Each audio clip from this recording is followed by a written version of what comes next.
about Brexit on Good Evening Britain, and it went viral. And Yeah. it said about David Cameron with the shot us up. What are your thoughts now? Quite poetic, that, wasn't it? That was really poetic. That done Same really thing. well It's for the us. same thing. Listen. Are you bored? Are you really Everyone is. Everyone is. You know, he needs to be held accountable for it. You know, there's no two ways about it. Where is he? I'll say it again. Where is the geezer? So, you know, it is what it is. We've got to try and get on with our lives somehow and stop talking the same. Well, listen. You know. It is what it is. It's a shame. It's a shame, you know. It's a shame.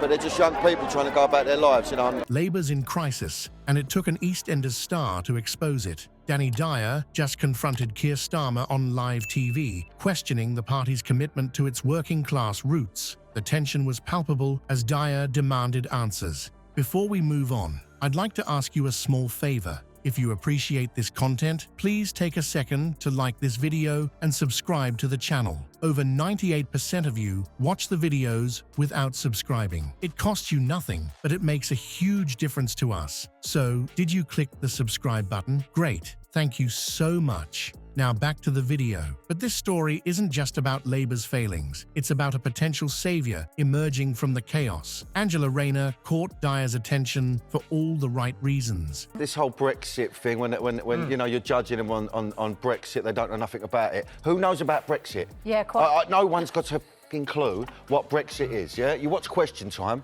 Let's be fair. Oh. I think you're referring to our former Prime Minister. Yeah, but how comes he can scuttle off? He called all this on. Yeah. Yeah? He has no regrets. Where is he? He's in Europe, in Nice, with his trotters up, yeah? Where is the geezer? It's comedy. Were you no clearer when Jeremy Corbyn No, explained I got the Labour's clue. policy? No one knows what it is. It's like this mad riddle that no one knows what it is, right? So what's happened to that twat David Cameron who called it on? Is she Labour's last hope? Labour's betrayal of its core supporters has reached alarming levels. A recent study revealed that over 60% of pensioners in the UK have experienced financial hardship due to Labour's policy changes, particularly the cuts to winter fuel payments. This statistic isn't just a number. It represents millions of elderly citizens struggling to keep warm during harsh British winters. For decades, Labour positioned itself as the champion of the working class. The party's historical roots lie in fighting for workers' rights, fair wages, and social justice. Labour leaders like Clement Attlee and Harold Wilson built a legacy of standing up for the common man against powerful interests. But under Keir Starmer's leadership, this commitment seems to have evaporated like morning mist. The contrast between Labour's past promises and current actions is stark. While they once pledged to safeguard benefits for pensioners and protect working-class families from tax hikes, recent policy shifts tell a different story. The cuts to winter fuel payments have left many elderly people choosing between heating and eating.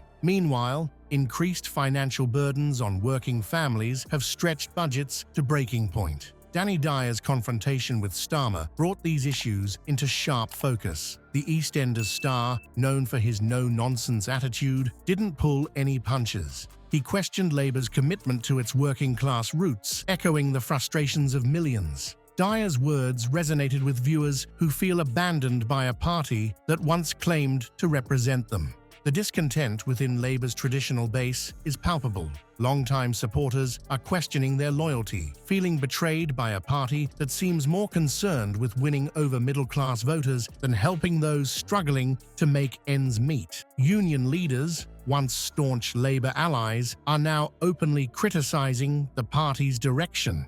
So why does Dyer believe Labour has lost touch with its working-class roots?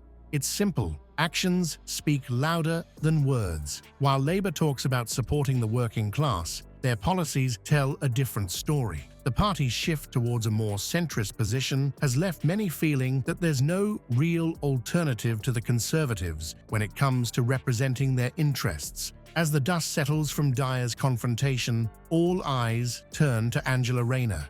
Could she be the voice that reconnects Labour with its working-class base? Her background and straight-talking style have caught attention, but questions remain about her ability to influence the party's direction. Will Rayner be the one to bring Labour back to its roots, or is she just another cog in a machine that's lost its way? Rayner's journey from teenage mum to deputy leader of the Labour Party reads like a classic underdog story. Yet when confronted by Dyer, her response left viewers stunned. What did Rayner say that has everyone talking?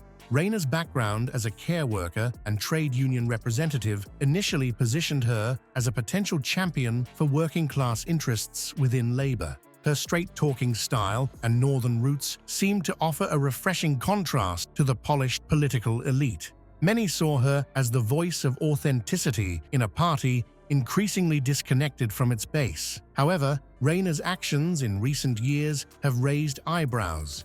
Despite her working-class credentials, she's supported policies that many argue hurt the very people she claims to represent. Her silence on critical issues, such as cuts to winter fuel payments for pensioners, has been particularly damaging. This inaction has left many of her supporters feeling betrayed and questioning her true allegiances. When we look at Rayner's public statements and voting record, a complex picture emerges. While she often speaks passionately about inequality and social justice, her actual policy positions don't always align with these sentiments. Her struggle to articulate clear responses to criticisms of Labour's direction has only added to the confusion. In interviews, she's appeared unprepared and out of touch with the needs of working-class voters, especially on issues like housing and welfare.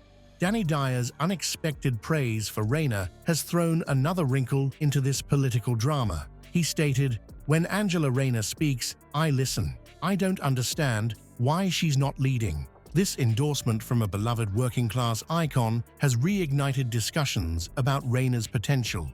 Dyer's question, "Why Rayner's not leading things I don't know?" suggests that her leadership qualities are being overlooked within the party. But can Rayner truly be Labour's redemption? Her inconsistent track record and apparent willingness to toe the party line raise doubts. The contradiction between her background and her political choices has left many wondering if she's capable of bridging the growing divide between Labour and its traditional support base.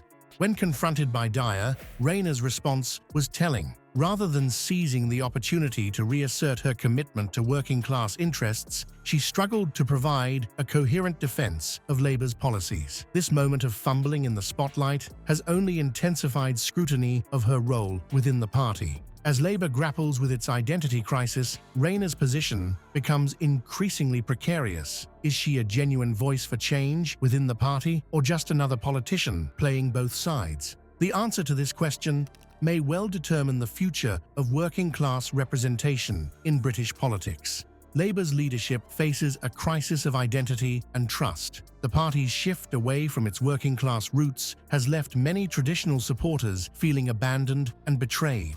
Dyer's confrontation with Rayner exposed the deep-seated frustrations brewing among Labour's base. While Rayner's background initially offered hope, her actions in office have raised questions about her commitment to working-class interests. The future of working-class representation in British politics hangs in the balance. Can Labour regain the trust of its core supporters, or will new political movements emerge to fill the void? The answers to these questions will shape the political landscape for years to come. As viewers, we must critically examine our political loyalties and demand accountability from those who claim to represent us. The gap between Labour's promises and actions serves as a stark reminder that blind party loyalty can lead to disappointment. It's time to hold our leaders to account and ensure that the voices of working people are truly heard in the corridors of power.